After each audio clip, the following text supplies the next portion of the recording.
Ladies and gentlemen, good morning.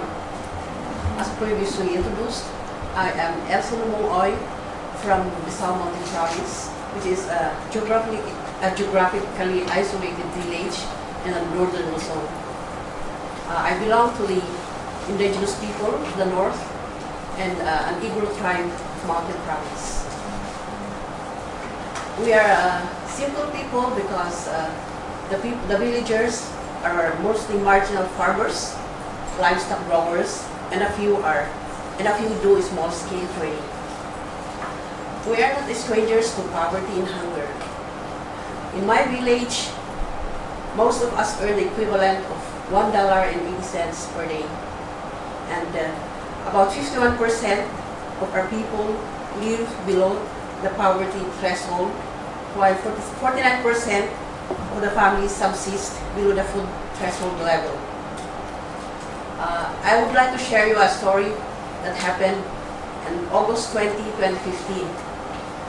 In one of the villages in our municipality, a very far village have a project which is the construction of a one-unit, two-classroom high school building costing about $25,500.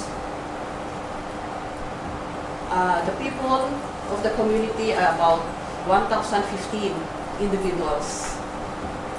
This community is so far from the population so that they could not even provide their counterpart, so they are short of about $2,200.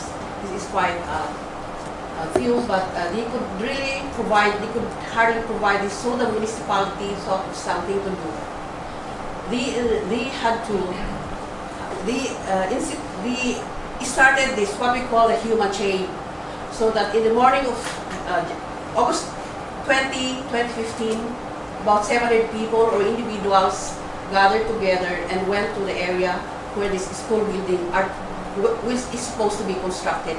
Down from the river from about 1.5 kilometers, where the materials are to be taken. They have to form lines from the river to the site of the project. They have to transfer about 2 to 3 shovels of sand from one person to another until the site where the school building is to be constructed. So this made Bisao, in the history of Kalahisids, a very important activity for them to remember. We call this the Ubo, or the free labor, that the people of Bisao are famous of. And now I am unfortunate to have obtained some education. A few indigenous people in our region are able to reach college. Despite our difficult circumstances, I persevered so that I can give my family a better life. We grew up thinking that being poor was simply a condition to be accepted. Years of neglect taught us to survive on our own. Government projects would come and go and made very little difference in our lives. Nearly all of them were implemented by either our local government and the national government. Back in 2010, a project called the Kalahisids, which was previously shown in the video, supported by the Millennium Challenge Corporation, came to our village. I was skeptical, and so were the rest of my neighbors. A team from the Department of Social Welfare started talking about the community-driven development and said that the project will be managed by the people themselves. In the village assembly, which is the highest decision-making structure in our barangay or village, I was selected or elected as member of the Bids and Awards Committee, and this is a tendering screening committee. This was my introduction to volunteer work. In Kalahisids, it is the volunteers that lead implementation and perform voluntary services for the community. We are not paid for our work. Many have asked me why I sacrificed so much. When I thought about this, I think that I was first drawn to Kalahisids, because for the first time, an ordinary citizen like me can participate in making decisions about what we need, how we will implement the project we have chosen, and how we would maintain it. The community was guided by a team from the Department of Social Welfare and Development, or the National Special Welfare Agency, and the local government through a process that we call SIA, or Community Empowerment Activity Cycle. We analyzed our situation, identified our priority projects, needs, and solutions. Then we joined our village in our intermunicipal forum, which is chaired by our mayor. And there we vote on which barangay projects should receive the funding from the combined grant from the DSWD, from the local government units, and from us, community members. One of the good things we learned from Halahi Seeds, which is the community development strategy we are doing in the Philippines, is how to pool and negotiate for resources from national government agencies and our own governments. Because contributions are pulled together and we agree on what criteria we use to choose the projects to be funded. We eliminated the patronage system for local government officials to give support money only to those who are politically aligned with them. During the implementation of our projects, we received training and coaching from technical staff from the Department of Social Welfare and Development and the local government unit on how to do small-scale infra, how to procure, how to manage the funds given to us, and how to monitor and maintain our projects. In my neighborhood, we would often say that the projects we constructed using CDD or are of better quality and cost-effective compared to those that are undertaken by national government agencies. Importantly, there are the projects that we decided to be what we need to solve poverty in the South. I am a member of the Bids and Committee Awards. I made sure we opened the process to everyone in the barangay. We followed strictly the guidelines set for procurement, and I'm certain that not a single centavo was lost to corruption. We always say that the community-driven development approach, where you put the citizens at the front seat, you can never lose. It's very difficult to steam when the entire village knows that just how much money we have, but how much should be used. Everything is reported to the village or barangay assembly, and we host our financial report in the barangay hall. There is also the grievance redress system, and everyone who has a complaint can raise this at any level he feels appropriate.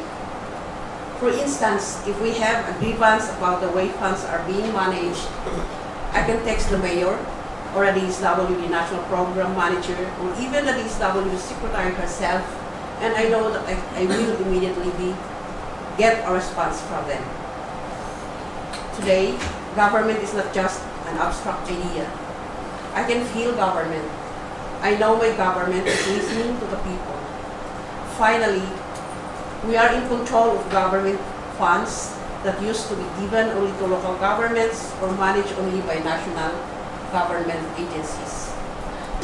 We now have a government that is willing to open its doors to us, ordinary citizens, so that we can help in building small-scale facilities like health centers, footpaths, small irrigations, in a way that is participatory and transparent. In Bissau, our municipality, we have constructed a total of 49 projects in a span of 4 years, 5 times the number of projects that our local government could ever hope to build on their own. Why? Because we have mobilized our citizens. Development is not just the business of elected officials. It is everyone's work. These are projects that we can never dream we will see in our lifetime. We have constructed water systems, daycare centers, school, farm-to-market roads, drainage systems, footbridges, and watershed protection. This work was constructed by our own hands from the sweat and aspirations of poor people like me, who never had a voice and choice before to participate in governing our villages and towns. I look at them and I see the thousands who will benefit from them, not just now, but in the many years to come. I see my grandchildren taking the 30-foot bridge to go to school that residents helped build together. I see women taking up work and getting paid as much as our men during project construction. I see our farm products finally getting to the market and fetching a better price. I hear people openly expressing themselves. The first time I heard the more timid ones speak out during our meetings, I very nearly cried. No, we are not going to be silent anymore. I will now hear what is in their hearts. I will now know that if we disagree, we argue and yet come to some form and shared action and objectives. I look at our government officials and I'm proud that they did not betray our trust. Our mayor, the barangay officials, and elected persons in our town have taken a supportive role.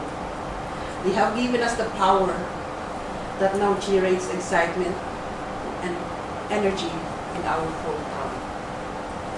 This is our unfolding story of the change in Rizal. Many more like these are happening around the country in communities that have adopted the community-driven development technology. I have made it personal crusade to tell our story. I want our national government to heed our call to make governance more participatory by allowing citizens like me the chance to implement projects. We have demonstrated that it can be done in Rizal. We are not special. We are ordinary people that simply use our power to change how we decide and act. I think this should be the roadmap for the future, so we can finally end hunger, poverty, and powerlessness. Maraming salamat po. Thank you.